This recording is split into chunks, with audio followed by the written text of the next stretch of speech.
Começando mais uma Estação 8, a sua estação de embarque para o cinema.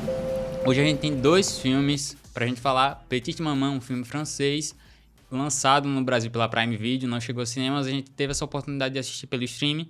Outro filme também de streaming, A Vida Depois, do HBO Max. E como vocês sabem, o Matheus não tá participando dos episódios devido a questões de saúde. Então, hoje vai ser eu e mais uma convidada, dessa vez dando um toque feminino ao podcast, porque a gente não teve nenhuma convidada feminina até agora. Então, ela é a nossa primeira convidada mulher. Com a gente aqui, Jéssica Barros. Se apresente, Jéssica, conte seu currículo, faça seu jabá. Oi, muito obrigada pelo convite. Meu nome é Jéssica Barros. Tenho 21 anos, sou quase jornalista, 95% jornalista, diria. Publiquei um livro, O Chora da Alegria, e tenho um perfil também de poesia na internet, perfil Meu Desamor, no Instagram, no Twitter, no Medium e no TikTok também, mas eu tô meio off no TikTok, mas tá lá o perfil. Acho que é isso, né? Falei tudo. Acho que sim. E eu tenho um podcast também, Mulheres da Distopia, que também tá meio off, mas vai voltar. Agora Muito bom, galera, eu já ouvi apresentei alguns. Agora que eu apresentei o TCC, eu vou voltar tudo. Tava meio off em tudo, mas eu vou voltar. TCC toma tempo, né? Tempo absurdo. Eu tinha deixado tudo um pouco de lado, mas eu pretendo voltar de forma mais orgânica. Realmente postar toda semana. Repete o nome do podcast. Mulheres da Distopia, o meu podcast. Tá lá no Spotify. Por enquanto só no Spotify mesmo, que a gente não conseguiu colocar no Deezer. Eu acho que tem uns 5 episódios por aí, não tem muitos. Mas a gente vai voltar agora a gravar com certa constância. São 5. É isso, então. A gente vai voltar. A gente tava conversando com o Carol um dia desses. Porque a gente pretende... A gente tá com as ideias aí pra continuar. Chamar as pessoas também, os convidados. Então, muito bom. E os links dos livros e tudo a gente vai colocar na descrição pra vocês acompanharem. As 2 redes sociais da Jéssica, que ela tem 2, né? Tem 2 redes sociais, pra vocês acompanharem o trabalho dela, que é muito bom e vocês vão gostar bastante. Agora, começando pelo primeiro filme, que é o filme francês, é o Petite Maman, que é um filme que vai trazer a Joséphine Sanz interpretando a Nelly, que é uma criança muito fofa, que tá vivendo esse trauma que ela perde a avó, assim como a Marion perde a mãe, que é a mãe dela. E aí vai ter essa relação quando ela volta para casa da avó para desfazer, tirar todos os móveis, e a mãe tá tentando reviver algumas lembranças ali, e aí, a partir disso, ela vai encontrar a mãe dela na floresta, que é o 5º filme da Céline Sciamma. Vocês podem conhecer ela como a diretora do Retrato de uma Jovem Chamas ou pela diretora de Tomboy. E é um filme que ela trabalha não só como diretora, mas como roteirista e também como figurinista, fazendo o repeteco de como ela fez com Sisterhood, que é um filme também que trata sobre uma temática adolescente, mas dessa vez é sobre uma temática mais infantil, mais bonitinha, mais fofinha, vamos dizer assim. Eu gostei bastante do filme, foi a minha primeira experiência com essa diretora. Como eu falei pra você antes, eu tenho esse ponto cego de ainda não ter assistido tanto Boyhood como Retrato de uma Tomboy. Falei, peraí, é Tomboy ou Boyhood? Tomboy. Tomboy? E tem Sisterhood também. Falei Boyhood, que é outro, isso eu assisti. Eu não assisti ainda esses 2 filmes dela que são bem famosos, principalmente Retrato de uma Jovem Chamas. Mas eu gostei bastante do filme. Eu fui sem saber do que se tratava direito. Eu não sabia qual era o plot. Eu li a sinopse do Prime, mas não dizia muito. A sinopse do Prime nunca dizia nada, mas às vezes é até melhor assim. E aí, o filme foi acontecendo e eu ficava, mas e aí? O que vai... Não entendi, não saquei ainda o que esse filme quer me dizer. Eu senti uma vibe meio Minari. Eu não sei se é coisa da minha cabeça. Enquanto eu tava assistindo, eu senti uma vibe meio assim. Porém, talvez um pouco mais triste. E aí, quando tem aquele ponto de virada da floresta, né? Quando as 2 se encontram, eu saquei qual ia ser a do filme. Eu fiquei, legal. Aí eu entrei, assim, na vibe do filme. Eu achei bem legal.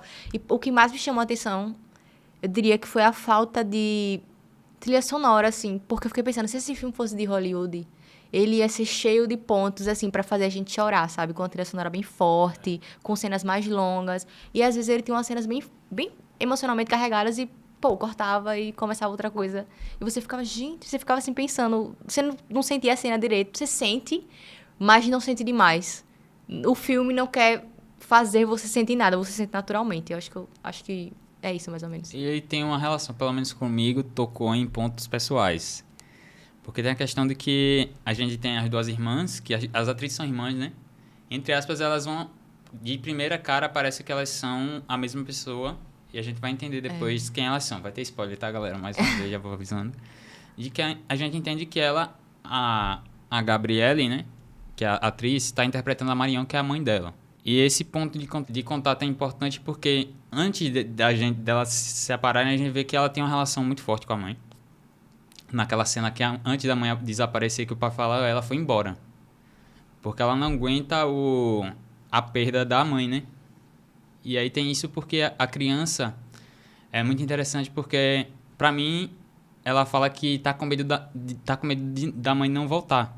Só que pra mim, na minha interpretação, não é tipo da mãe não retornar e dela voltar pros braços da mãe, sabe? Ah, entendi. É o medo de que a mãe, igual a avó dela, que ela tem um contato muito forte, morra. E aí é uma questão de que uma criança é o primeiro contato que ela tem com a morte e é realmente impactante. E eu lembrei pessoalmente porque eu tive o meu primeiro contato com a morte, não foi criança, foi com 17 anos. Assim, de um ente querido, foi da minha tia, que era tipo a minha segunda mãe. E aí eu realmente não desgrudava da minha mãe depois que minha tia faleceu. E todo mundo falava disso, que eu não desgrudava da minha mãe. O medo tipo, dessa morte, porque é realmente um ponto impactante na sua vida, um ponto de virada importante. E para aquela criança, eu acho que é muito mais angustiante. E para mim tocou nesse ponto, porque o filme ele dá esse ponto de tipo, só o retorno de um ponto a outro, né? Mas eu senti e eu interpretei dessa maneira. Não sei se você interpretou desse jeito também. E aí me impactou de uma maneira absurda, assim.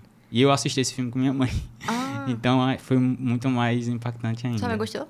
Ela amou. Quando você fala desse medo da mãe não retornar, eu tinha pensado num sentido assim, da mãe voltar fisicamente falando, mas dela não ser mais a mesma, dela ficar emocionalmente distante. Porque depois que acontece a morte, tem aquela cena fofinha no carro. É. Só que ela tá muito assim... Parece que ela tá meio aérea, porque ela tá ainda passando pelo processo de luto. Aí, quando ela falou que tinha medo da mãe não voltar, a minha interpretação foi essa, da mãe não voltar, ela não está ali presente totalmente, sabe? Tá ali só de corpo. Dela ficar sempre meio triste. Tanto que tem aquela cena da cama que ela fala pra mãe dela, né? Versão jovem. Que ela diz que a mãe dela tá sempre triste e tal. E ela acha que a culpa é dela. E, nossa, eu adoro a resposta da menina, que ela fala, você não é culpada pela minha tristeza. Acho que é algo assim, né? Eu achei tão linda aquela cena. E ela é tão rápida. Quase como todas as cenas fortes desse filme, são quase todas rápidas. E eu achei muito, muito intenso. Uma cena que me impactou muito no Petite Maman foi uma cena na floresta, quando elas estão ali conversando. Elas estão se conhecendo, na verdade, ainda, né? Não sabem quem elas são, quem a outra é. E aí a Nelly pergunta pra Marion, de onde você veio? Não, é Marion que pergunta pra Nelly. De onde você veio? E ela diz, do caminho atrás de você. Porque realmente tem dois caminhos aqui, um que leva pra casa da Marion, outro que leva pra casa da Nelly. Mas eu achei tão impactante essa frase, porque realmente, quando você pensa nessa questão geracional, né? De onde você veio no caminho atrás da sua mãe, da sua avó, do seu pai, do seu irmão. E, como eu tinha falado antes, é uma cena que acaba rápido, ela responde e parte para outro momento. Mas ficou comigo por muito tempo, assim, eu fiquei pensando bastante nisso depois. E quando eu fui ler os comentários lá no Letterboxd, tinha muitas pessoas falando sobre esse comentário. E eu me identifiquei, porque não fui só eu que fiquei tão balançada. E é uma simbologia, porque é a mesma casa. E são dois caminhos diferentes, né? Mostrando que a Marion, na vida dela, percorreu um caminho. E a Nelly agora vai percorrer outro totalmente diferente da mãe, né? Apesar delas serem... A Marion ser mãe da Nelly e tá criando a Nelly nunca vai ter uma infância igual a da Marion. Apesar delas estar vivendo aquele momento ali juntas, os caminhos que elas vão percorrer na vida para chegar em outros pontos vão ser totalmente diferentes. É a simbologia bonita também. Exatamente. Como a gente debateu nos bastidores, esse filme tem uma crescente, né? Ele cresce.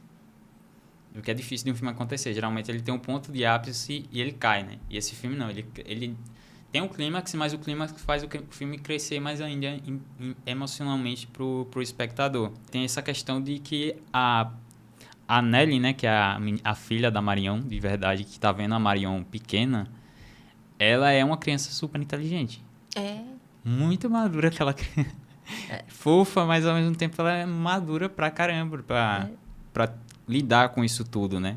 os adultos já lidam com isso de uma forma. E aí ela tá lidando com aquilo tudo de uma forma tão inteligente. Os diálogos dela são muito inteligentes. Eu marquei até um aqui que ela debate com a Marinha Pequena, que ela disse que um segredo não é necessariamente algo que a gente quer esconder, mas sim algo qual você não tem para quem contar. E aí ela tem a questão de que o filme debate muito a relação de que ela quer saber da história da mãe e do pai, as histórias, mas os pais tentam esconder isso, e eu acho que ela lidar com a mãe criança é algo muito importante, porque ela cria uma relação muito mais forte, né, entre elas. Uma temática que me chamou a atenção nesse filme é que, assim, eu gosto muito de ler a respeito, ou já ouvi podcasts sobre esse tema, que é sobre você desmistificar a sua mãe. Começar a olhar para sua mãe e entender que ela é uma mulher com medos, incertezas, inseguranças. Não é só sua mãe. Ela já era alguém antes de ser a sua mãe. Ela tinha uma história antes de ser a sua mãe. E geralmente a gente faz isso quando a gente cresce, quando a gente fica adulto. Tem aquela frase acho que era o Freud, né, que fala que crescer é matar pai e mãe. E aí você cresce, você pensa, realmente, minha mãe é só uma pessoa normal. Ela foi uma heroína pra mim na infância, pode até ainda ser hoje, mas eu consigo entender que ela é uma pessoa comum, assim como eu. E essa coisa do ver a mãe na infância é muito massa, porque realmente ajuda ela a entender que é a mãe dela hoje em dia. Eu gosto muito da cena que elas estão fazendo um teatrinho, e aí a mãe dela disse que sempre quis ser atriz, e ela fala, mas você pode. Tipo, você sente o peso de que aquela mãe, provavelmente, ou ela já perdeu esse sonho antes, ou perdeu depois que engravidou. Porque ela fala isso de que ela teve a filha muito jovem, né? A filha diz, a minha mãe me disse que me teve muito jovem. E aí, ver elas duas tendo esse diálogo é muito massa, porque às vezes na vida adulta a gente não tem conversas desse tipo com as nossas mães. Eu nunca tive, pelo menos. Eu penso que minha mãe deve ter realmente desistido de muita coisa, porque minha mãe me teve com 19 anos. Então, assim, eu tenho 21, eu ainda não sei nada, imagine com 19. E aí eu fico pensando que é realmente uma ideia muito legal, assim. E ela entender, né, aquele diálogo que a gente sempre ouve, né? Nossos pais já foram crianças também. E ela entender que a mãe dela viveu aqueles momentos. Entender a particularidade da infância da mãe dela, que não é igual à infância dela, porque não teve os mesmos acontecimentos e etc. E ter esse lado e ver a mãe como criança, eu acho que é muito importante para o crescimento dela como uma criança. E é legal também essa coisa que trata de um tema de que realmente a gente não vai lembrar de todos os momentos da infância. Essas memórias realmente vão se apagar. Antes da mãe ir embora, né? Aí ela pergunta como era a árvore. E era quadrada. E aí a irmã fala, é quadrada. Era quadrada. E a gente vê que a árvore depois não era quadrada. A árvore tinha um formato de pirâmide, entre aspas. A árvore era diferente. Mas na memória, pode ser que a gente, quando cresça, crie memórias diferentes para serem melhores ou não. Ou realmente a gente não lembra. Que nem o pai fala, né? O pai tem é o símbolo do esquecimento das memórias. Tanto que ele vê a mulher pequena, que ele viveu a infância junto com a mulher, desde criança. E ele não reconhece a própria esposa criança. Porque essa memória, por algum motivo, foi apagada e outras memórias foram substituindo essa memória. E é interessante essa questão do presente e passado e como eles tratam no filme. A Celine trata no filme, né? E às vezes eu fico pensando também se o fato dele não lembrar muito das coisas não é uma resposta ao trauma, porque eu gosto muito daquela cena que ela pergunta pro pai quais são os medos dele, né? E ele não quer dizer, ele fala que não lembra. E aí ela continua perguntando e ele diz que o maior medo dele era o pai dele. E eu fiquei, gente... E aí logo em seguida corta pra outra cena. Gente, como assim? Como eu falei, se fosse um filme de Hollywood, realmente aquele ia ser o momento, com música. Ia ter flashback. Exato. O flashback bem This Is Us, assim, o pai dele chegando em casa e ele no quarto, então o pai dele brigando com a mãe, ele vendo de longe, aquela coisa. E fica no ar, você não sabe por que ele tinha medo do pai, você não sabe como o pai dele era, o que o pai dele fazia. Você só pode imaginar. E às vezes isso acontece mesmo, eu não sei se foi a intenção da diretora, vai ver, nem foi, eu tô viajando. Mas quando a gente tem umas coisas assim muito traumáticas na nossa infância, às vezes a gente realmente apaga alguns momentos e não consegue lembrar depois. E é bem difícil. E tem a questão da solidão também, que eu acho que é um tema importante desse filme. Como esse filme trata a solidão, né? Porque a Nelly tá vendo a Marion, tá brincando com a Marion, mas aquela Marion teve uma infância solitária, construiu a casa da árvore dela sozinha. Porque a mãe não podia ajudar, porque a mãe tinha problemas de saúde, etc. Então, esse tema eu acho que é um tema que realmente me impactou em alguns momentos, ver essa questão da solidão e como a Celine trata essa solidão de uma forma tão sensível, sabe? Tão bonita. E o filme todo, ela tem uma sensibilidade para tocar e tratar essas crianças, esse relacionamento dos pais, mas principalmente da solidão e como ela trata, e ela mostra a solidão da Marion, é muito impactante, muito sensível, muito, muito bonito. Realmente eles parecem meio tristes, né? Isso. Até a criança mesmo, ela parece uma criança meio triste, meio carregada. E o filme, ele parece ser... Assim, a gente não entende exatamente qual é a época que ele tá se passando, né? Não tem muitos marcos temporais. Não tem tecnologia também, pelo menos que eu me lembre. E a casa parece que é um sonho, aquele espaço ali onde ela mora, longe de todo mundo, no meio do mato, você não sabe onde é. E não tem cena ali fora, como você falou, não tem flashback. É realmente uma aspa no tempo, assim, aquilo ali. Uma bolha. Ela trabalha com a nossa memória do mesmo jeito que ela trabalha com a memória dos personagens, né? Que a gente fica todo momento tentando imaginar algumas coisas que ela não exibe em tela. E a nossa mente viaja também. Agora que você falou, eu tô pensando nisso, realmente. Porque teve uns momentos que eu fiquei pensando... Porque assim, a gente consegue ver ali, os objetos são diferentes na casa quando a gente tá no passado, entre aspas, né? Da Marion criança. Aí, um fogão é diferente, uma coisa assim, eu fiquei tentando entender. E a roupa da mãe também, eu fiquei tentando entender. Será que são anos 50? Mas não dá. Depois eu só desisti. Eu falei, não, o filme não é sobre isso. Aí eu só aceitei que eu não ia entender qual era a época. E fui deixando levar, assim, a história, me deixando levar pela história. E o tempo, né? Vamos dizer assim, tem uma questão importante que é, no final, tem aquela cena do barco. Muito boa essa cena. Que aí a gente tem a árvore que a mãe faz. A casa da árvore, que é quase uma pirâmide. Era uma ocasinha, né? Linda. E a gente vai pra pirâmide. E a pirâmide geralmente tem várias representações que a gente sempre teve, né? Tem a questão da preservação da memória pelos povos egípcios e aquelas pessoas que foram mumificadas para depois voltarem. E a Marion realmente volta depois.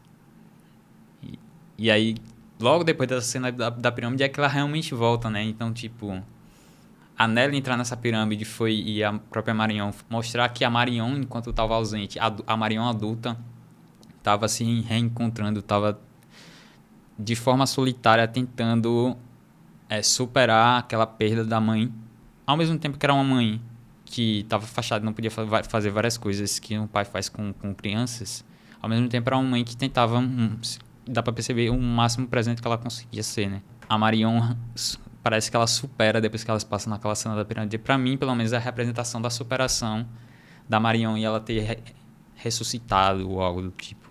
Teve um momento também que eu comecei a viajar, assim, no filme. Eu fiquei pensando, já pensou, na real? Esse filme todo é sobre mãe e filha se reencontrando, mas não necessariamente as coisas acontecem dessa forma entre ela vendo a mãe criança e sim a mãe adulta contando como foi a infância. Só que a gente tá vendo nessa perspectiva. Tanto que tem aquele final em que elas se olham e se chamam pelo nome. E é bem raro a gente, criança, chamar nossa mãe pelo nome. Nossa mãe é mãe. E aí eu fiquei pensando nisso, principalmente depois que o filme terminou. Já pensou, mas aí depois eu não, acho que eu só viajei mesmo. Mas é massa porque realmente, como você falou, quando a menina vai embora, quando a Marion criança vai embora, vai fazer a cirurgia, que ela se despede da avó, que inclusive eu achei essa cena muito linda. Muito rápida, mas também muito profunda, porque ela tinha dito pra mãe dela que não conseguiu dar um au revoir, né? Não tinha se despedido direito da avó. E naquele momento ela se despede, e a avó toca assim no rosto dela. Eu fiquei, ai, que linda. A menina vai embora e depois a mãe dela chegou. Quando ela entra em casa, a mãe dela tá lá. Realmente, como se fosse um encontro, assim. A mãe dela voltou pra si mesma, como você tinha falado.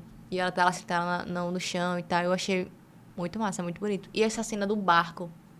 Eu gostei, porque apesar de ter gostado do tom do filme, eu tava sentindo falta de uma música.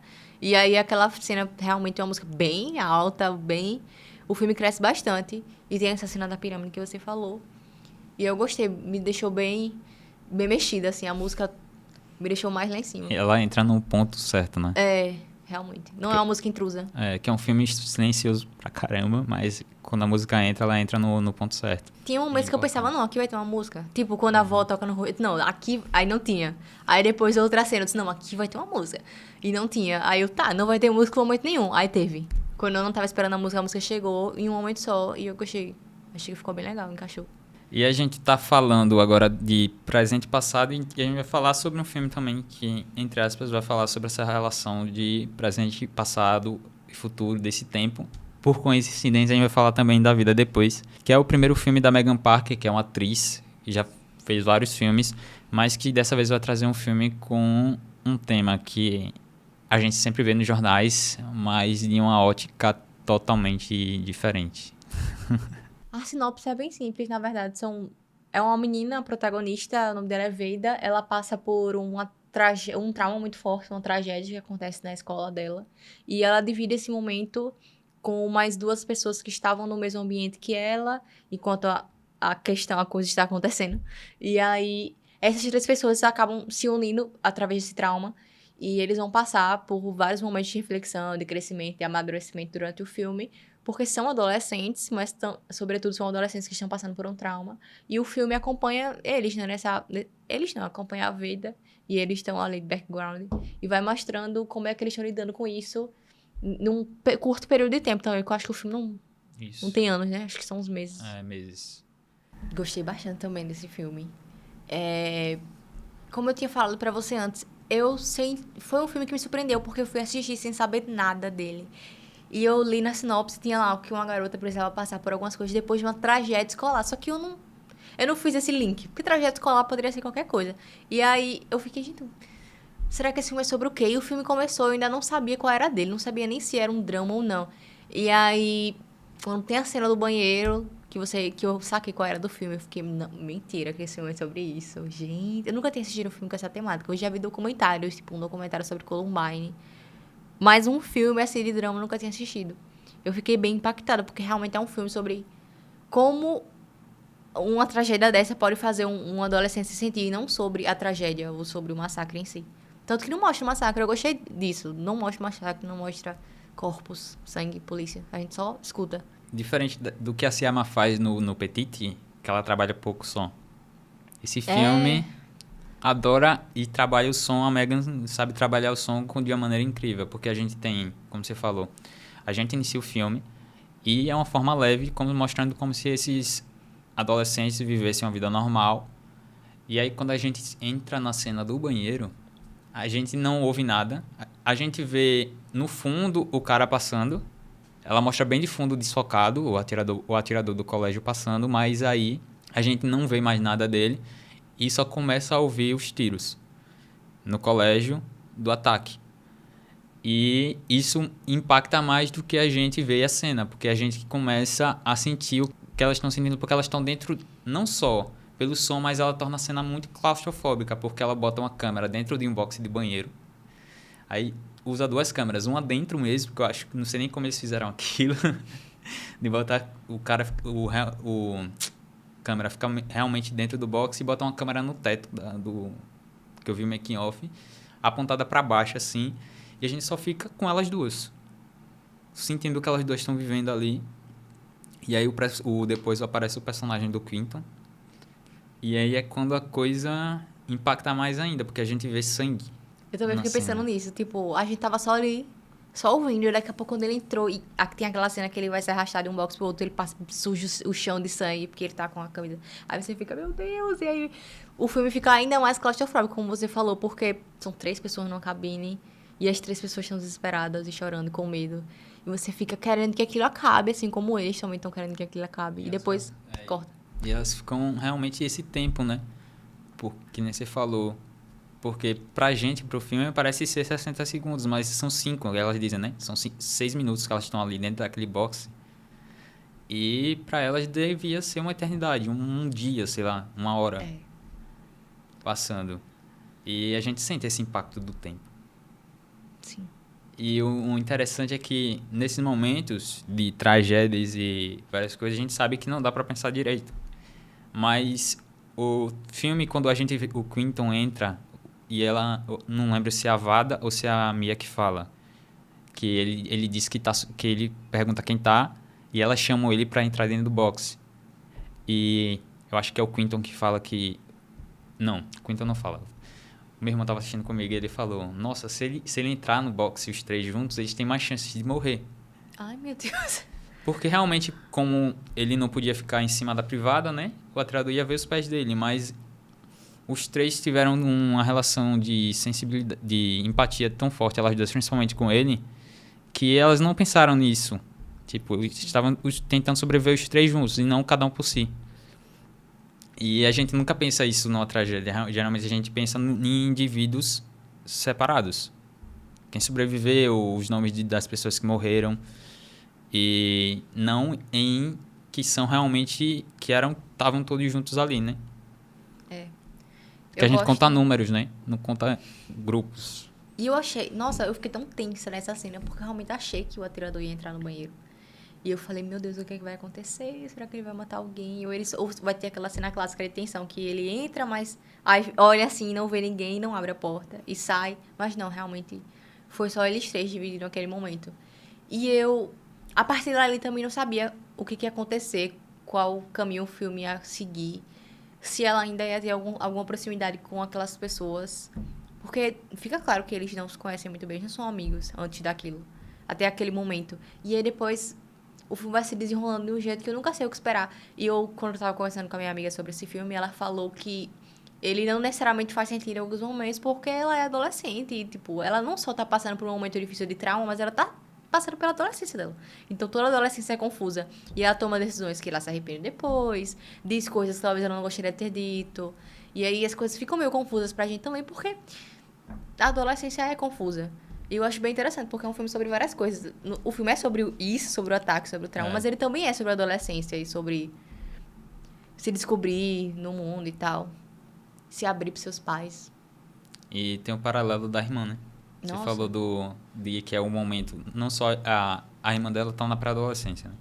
E ela tá na adolescência. E são dois momentos de descobertas. E aí tem uma cena muito interessante que ela tá totalmente destruída na poltrona. E a irmã dela tá em outro... Como a irmã dela não viveu trauma, ela tá em outro êxtase. Tá fazendo vídeo pro TikTok. E ela tá sentada na poltrona totalmente destruída, conversando com a Mia pelo telefone. E a gente vê como esses dois momentos totalmente diferentes. A irmã dela também tá se descobrindo como pessoa. Mas ela agora, por causa de toda a tragédia, ela tá vivendo um outro momento totalmente diferente. São momentos totalmente separados e que o filme faz esse paralelo muito bem e usa quase sempre a irmã dela para fazer esse paralelo. A irmã dela, pra mim, é o alívio cômico perfeito, porque talvez não coubesse necessariamente uma comédia nesse filme, porque ele é meio pesado, mas tem. Só que é natural, porque é só o jeitinho dela de falar, assim, de agir. Ela é uma criança. Criança não. Uma menina esperta, né? Bem inteligente, bem engraçada. Eu gosto daquela cena que ela fala que vai receber um menino em casa. Ela diz, nossa, você nunca tinha recebido um homem heterossexual aqui em casa. E depois fala, não, me desculpa, eu não quero prever a sexualidade dele. Talvez ele não seja hétero. E eu fiquei, gente, que menina engraçada. Ela tem um astral, né? Ela faz comentários muito, muito pontuais e muito inteligente também. Quando tem a cena de drama com ela, com a irmã também, é muito boa. Ela é bem genuína. Eu nunca... não conhecia essa atriz. Eu conhecia a menina, né? A Eva, porque ela fez o Pânico. Mas os outros atores não conhecia. Menos o Queen. É Queen? Quinton. Que ele fez de 18. Aí eu conhecia ele. Mas fora ele, não conhecia a maioria. Só assisti alguns episódios de This Is Us, mas realmente o elenco é todo trabalhado. E eu acho que ele é tão bem trabalhado por a Megan ser uma atriz também. Ela não é só uma diretora, ela é uma atriz que está dirigindo atores. E esse filme realmente precisa de boas atuações para que ele funcione, porque é um filme que está por trás de relações desses personagens, né? Principalmente a relação da Veda e da Mia, que são as duas protagonistas, principalmente a Veda, que também tem alguns momentos de alívios cômicos, principalmente quando as drogas aparecem no filme, que são um momento de refúgio dela, né? E a gente entende isso como um momento dela de refúgio, porque aquele trauma tá absorvendo a energia e a essência do que ela é, né? E eu gosto bastante de como a relação dela com a Mia vai crescendo, porque no início dá pra perceber como fica um desconforto entre elas duas. Tipo, elas têm algo muito forte em comum, elas dividiram um momento muito forte em comum, mas elas não são amigas. Elas não eram nem colegas antes disso.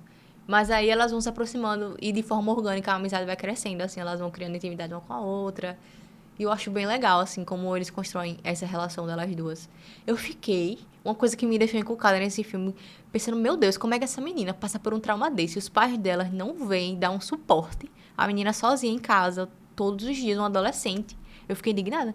Ela dizendo, não, porque meus pais trabalham e tal, estão no Japão. E eu, gente, mas você vai ficar aí sozinha, você é menor de idade. E você acabou de passar por um trauma horrível. E ela não parava de beber vinho, pelo amor de Deus. Taças gigantescas, né? Aquelas Sim, taças... e toda hora ela tava bebendo um vinho em quase todas as cenas. E eu ficava, véi, e aí? Quem é que tá cuidando de você? E ela vai evoluindo, né? Começa do vinho. É. Vai pra maconha, depois vai pra pílulas, que não mostram as pílulas, mas a gente entende que ela tá usando também. E vai evoluindo porque ela é solitária e uma coisa da solidão que é legal é o paralelo entre redes sociais e mundo real. Ah, sim. Porque a Mia é uma influencer. Ela é super popular nas redes sociais. Naquele mundo das redes sociais, para as pessoas, ela é uma pessoa que...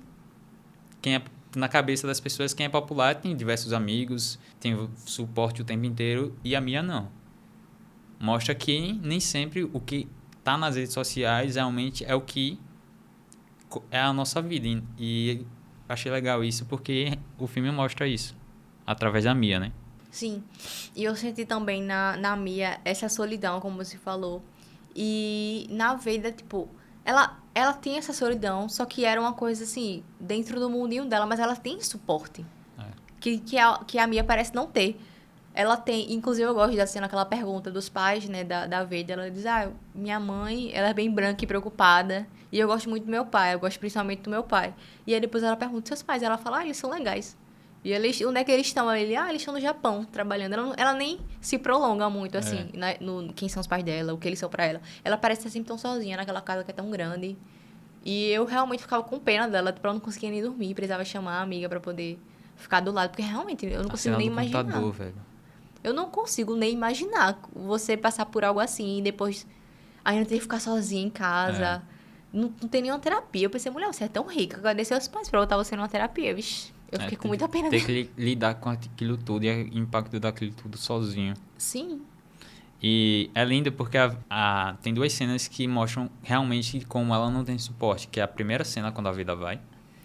Ela fingindo que vai... Que tá caminhando. E ela já tava na porta esperando desde quando a vida saiu, provavelmente. Eu ri, mas depois eu fiquei triste. Porque ela dá aqueles passinhos assim, eu fiquei, oh meu Deus. Mostra o quanto ela é solitária e tem a cena do computador.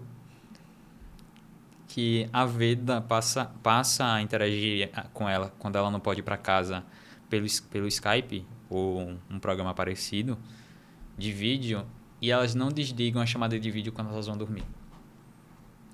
É. Triste. Porque a Veda quer dar o suporte à Mia, porque a Mia não tem ninguém pra consolar durante a noite, por exemplo. E ela também tem na Mia a única pessoa com quem ela consegue falar, ou pelo menos compartilhar não verbalmente esse trauma, porque ela não consegue falar com os pais. Ela aparentemente tem uma relação boa, os pais dela são legais, né, assim, até onde a gente consegue entender, mas ela tem esse bloqueio. Inclusive, eu acho que eu gostaria de ter visto mais cenas da terapia no filme, porque eu gostei de ver ela ali, falando com a terapeuta e tal sobre o assunto. Dá pra ver que houve evolução, mas eu achei que tem poucas cenas da terapia acontecendo. Né? Só tem 2 cenas. Uma cena que é a primeira, quando ela quase não consegue falar, tipo, porque é normal, na primeira sessão de terapia a gente não fala quase nada mesmo. E tem a outra que já mostra a evolução, assim, da vida.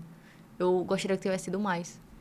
Mas... É um momento que a gente entende como ela tá superando o trauma, né? E o filme trata isso um pouco. Não sei se é uma forma de mostrar que também é aquela questão principalmente da mãe, da Veda, que dá um mês, né? Eu acho.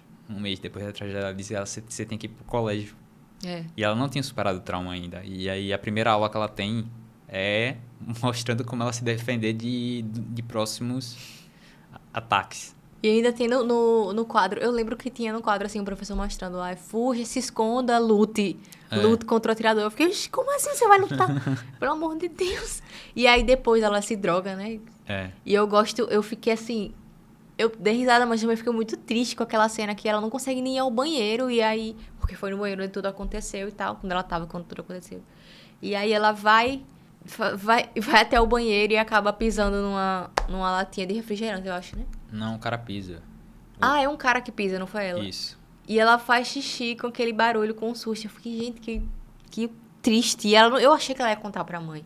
Porque aí a mãe dela ia entender. Não, realmente, você não tá pronta pra voltar. Só que ela não conseguiu falar com a mãe. Porque tem a questão dos traumas, né? Cada um tem seu tempo. É. Não é outra pessoa que vai te dizer o tempo, né? E eu gosto da cena que ela tem com o melhor amigo dela, com o Nick. E aí ele realmente tá colocando sobre ela uma pressão que eu achei bem justa até, mas eu consigo compreender porque são adolescentes e ele também tá passando por um trauma, porque ele também tava lá. E ele fala, né, eu te dei esse tempo, você teve um mês, e mesmo assim eu tava ali tentando te ajudar, tirar o suporte. E basicamente ele tá dizendo que ela não voltou ao normal, assim. E ela diz, mas cada pessoa processa o trauma de uma forma, eu tô fazendo as coisas do meu jeito, você tá sendo injusto comigo. E eu gostei dessa fala dela, porque eu acho que é uma fala que só pode vir de alguém que faz terapia. Ela tem a consciência de que ela está sendo injustamente julgada e que ela tem o tempo delas. E você não está sendo justo comigo, porque a gente nem sempre tem essa autorreflexão de entender que nem sempre a gente merece coisas ruins. Às vezes alguém vai dizer algo pra gente que a gente não merece ouvir, o que não é verdade. E a gente pode ir contra isso e falar, não, você tá errado nesse ponto. E ela faz. Eu acho que uma coisa que realmente me incomodou no filme, me incomodou muito mais do que essa questão da terapia, que eu achei que passou pouco, foi não ter mostrado mais o amigo dela. Ele brigou com ela nessa cena e depois o filme termina e eles não têm uma conclusão. E ele era importante, tipo, no início do filme. Até antes ali do massacre, ele era bem presente, né?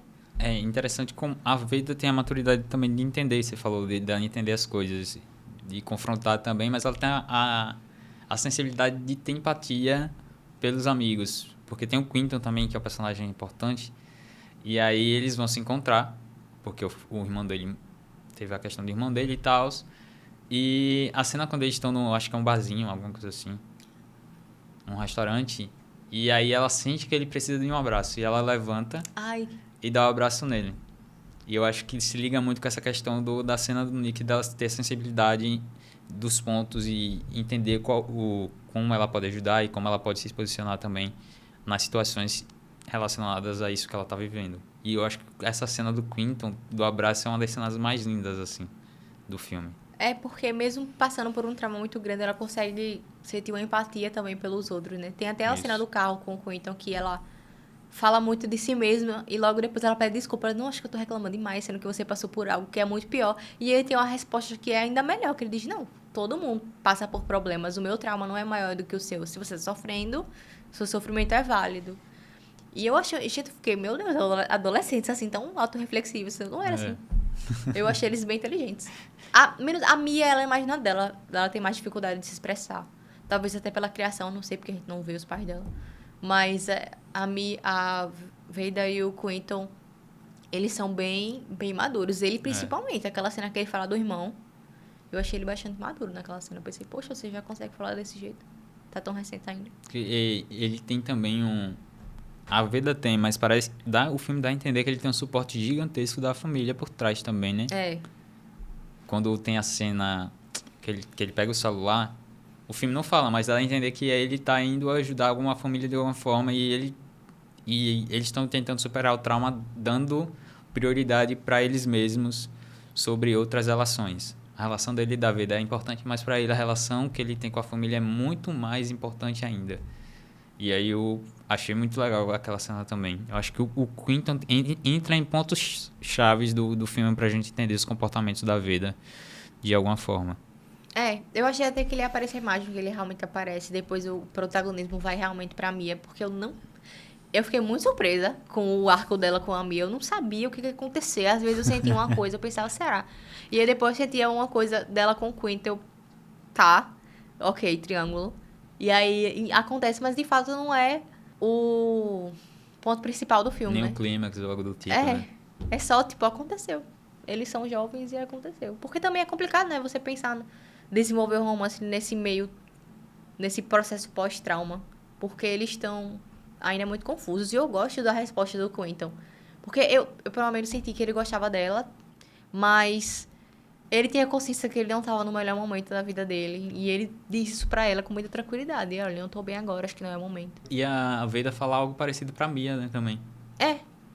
O que é muito interessante. E eu sinto que da parte da Mia era mais uma questão de que ela se sentia muito sozinha mesmo. Eu não sei se ela realmente gostava da vida nesse sentido. Talvez gostasse.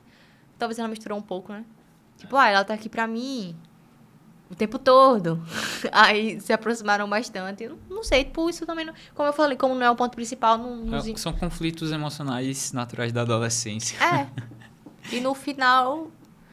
e o final. Você quer falar sobre o final? Aquela cena. Pode falar. Eu não sabia como é que o filme ia terminar, porque ainda tava meio confuso em relação o triângulo ali e o filme. Eu vi que tinha poucos minutos ainda pro filme acabar. Aí eu fiquei... Mas, cara, nossa... Que cena triste aquela final, meu Deus. Quando foca só... Ela sai de cena, você foca ouve... nas nuvens. Você ouve só... Aquilo ali é uma crise de ansiedade. É um áudio de uma crise de ansiedade. Dela... E chorando. Nossa, eu achei muito pesado mesmo. Fiquei muito triste. O filme terminou e eu fiquei assim, olhando pra frente, por um tempão. Que mostra que ela tem um longo caminho pra frente pra superar isso. Porque cada um tem seu tempo. E, às vezes, os traumas podem ser grandes, que o Quinton fala. Traumas podem ser grandes, traumas podem ser, não sei. Mas, de fato, tipo, eu também sinto o filme como uma crítica precisa ao porte de armas legalizado nos Estados Unidos, que é uma coisa que eu não me conformo com aquele país, eu não engulo. Não dá pra ser assim. Esse ano já aconteceu um. Foi o quê? Não tem nem um mês. Teve uns 10 já. Esse ano? Sim. Eu só lembro de um mais. específico que... É porque eu acho que quando morre mais gente, a notícia chega... Aí eu tenho esse último agora que eu lembro de ter visto no Twitter e tal, eu li umas notícias, eu fiquei, sim, mas e aí? É todo ano e não acontece nada, ninguém faz nada, como é que pode? E o amigo dela tem esse papel no filme. Que ele vira um ativista. Ele vira um ativista. Contra o lobby de armas. E o lobby de armas realmente é algo estrondoso nos Estados Unidos. É tão influente assim, e até tem uma fala no filme, não lembro quem fala, que é como é que vende uma arma pra um garoto de 16 anos, né? Alguém fala isso no filme, mas eu não lembro. Ele. Quando ele tá conversando com a Veda no parque, que ela tá deitado no chão. E isso é doido, porque... Pra gente que mora em outros países é inimaginável, mas pros Estados Unidos é normal. E realmente o lobby de armas é absurdo. Tem um filme com a Jessica Chastain, que é Armas na Mesa, que é um processo sobre o lobby de armas nos Estados Unidos, que ela é uma super lobista, ela é uma das maiores lobistas do país, e ela entra nesse processo. E vai mostrar como o lobby de armas tem uma força estrondosa nos Estados Unidos e às vezes como a melhor lobista, que ela estava do lado do lobby de armas e depois ela muda de lado no filme, como às vezes nem a melhor lobista do país dos Estados Unidos consegue fazer esse lobby de armas ser destituído do país. Porque é como você falou, é assim, eles reconhecem que aquilo é um problema, porque também não tem como não reconhecer. Tanta gente morrer no mesmo ano em um país, não apenas em escolas, eles fazem massacre, teve aquele massacre na igreja. Do supermercado, que foi... Em locais públicos, no geral, assim, sempre acaba rolando. E aí, ok, realmente ruim, a gente reconhece, mas aí eles não abrem mão de forma alguma, não largam o osso da legalização das armas, e aí as coisas continuam como estão, porque pra eles meio que vale a pena. Tipo, a gente não pode não ter armas em casa, né, gente? Pelo amor de Deus, a gente precisa disso. E aí as consequências são essas, tipo... E são consequências humanas, né? E parece que ninguém liga. Em indivíduos, porque o que o filme mostra é que não existe só o impacto que a gente vê. Tem um impacto por trás das coisas e que a gente nunca sabe. A gente nunca vai ver o impacto individual que esses acontecimentos causaram em pessoas individuais, né? Tem um filme que eu acho que você viu, que eu acho que indiquei você viu, que é o Mass, que é do ano passado, que é sobre uma mesma temática, só que é pela ótica de pais. E aí são duas famílias que estão em uma reunião entre aspas, para negociar depois do acontecimento. Então, são dois pais que são pais de um atirador e dois pais que são pais de uma das vítimas. E aí tem essa relação também que é pós. E é um filme muito, muito bonito também, que é só em um espaço e realmente mostra outra ótica também de como essa questão do lobby de armas é destruidor na vida das pessoas e nos espaços que vivem, nas igrejas, o filme se passa na igreja, e como isso é destruidor para a sociedade americana, mas não tem nenhum movimento político para que isso seja de uma forma diminuído, destituído ou algo do tipo. A gente vê as pessoas tentando, né? Tipo, sempre tem umas manifestações e tal. Realmente tem muitas pessoas de um país que não apoiam. A gente fala assim, parece que todo mundo lá, meu Deus, todo mundo, a gente vê uma criança na rua com arma. Não, mas é muito fácil conseguir. E é como você falou, pra gente aqui é inimaginável. Eu não consigo, sério, não é possível. Eu acho que já aconteceu no Brasil, mas é tão pontual. E é tão anormal que num país como aquele aconteça tantas vezes no mesmo ano. Se eu morasse lá, eu ia ficar com medo de ir pra escola e morrer. Meu Deus. A irmã dela fala isso, né? Se a polícia A não atirasse em mim pequenininha. na rua, será que vai entrar alguém na escola e vai atirar em mim também? A pequenininha fala isso, né? Que ela tá com medo, Pra né? E irmã. se algum atirador chegar? E a irmã fala, não, isso não vai acontecer. E ela diz, como é que você sabe? E ela nem responde, porque realmente não tem como saber. Ela também não imaginava o que ia acontecer na E escola. é uma das cenas mais bonitas, né? Nossa, aquela cena. Porque o filme, ele faz... Pra encerrar, ele faz três sequências. Irmã, pai, mãe. E aí tem essa crescente da relação dela com os três familiares.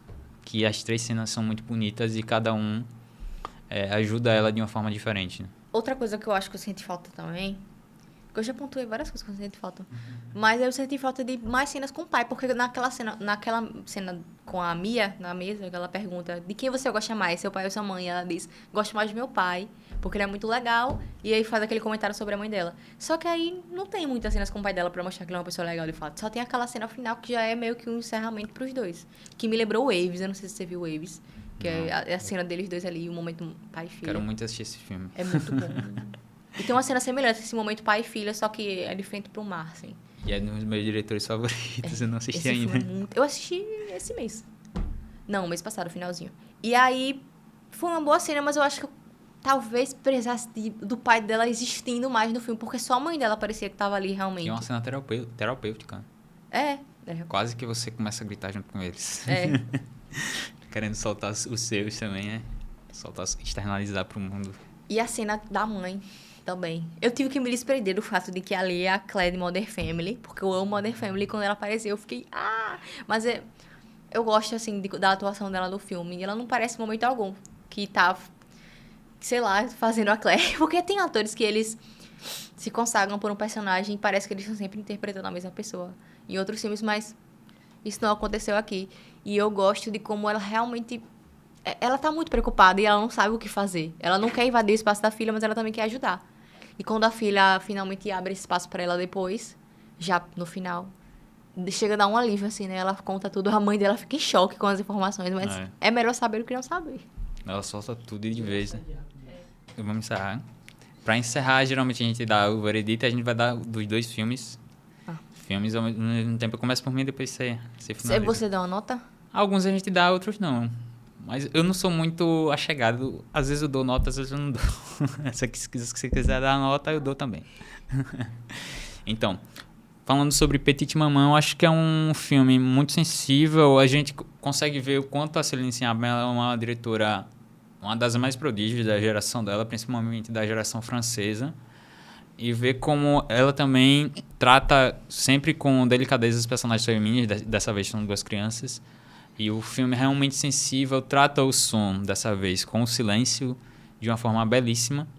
Como ela já tratou também em Retrato de uma Jovem Chamas, mas dessa vez é outro trabalho belíssimo em relação, principalmente tratando relações de familiares, assim como A Vida Depois também trata relações familiares e mostra todo esse trauma.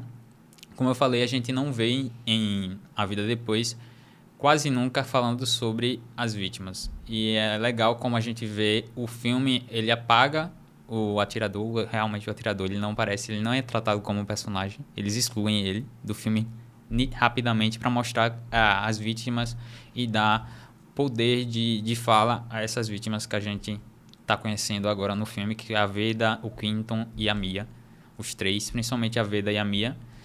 E eu acho que é também um filme sensível e eu acho que a Megan Parker é bem promissora. O seu filme de estreia dela é realmente surpreendente como ela trabalha esse elenco. Realmente. Até você falar que era um filme de estreia, eu não sabia. Eu fiquei realmente surpresa. E sobre Petite Maman, realmente é um filme bastante sensível. Talvez diferente do que a gente possa esperar se a gente já estiver esperando aqui um filme meio melodramático dos formatos, dos moldes de Hollywood.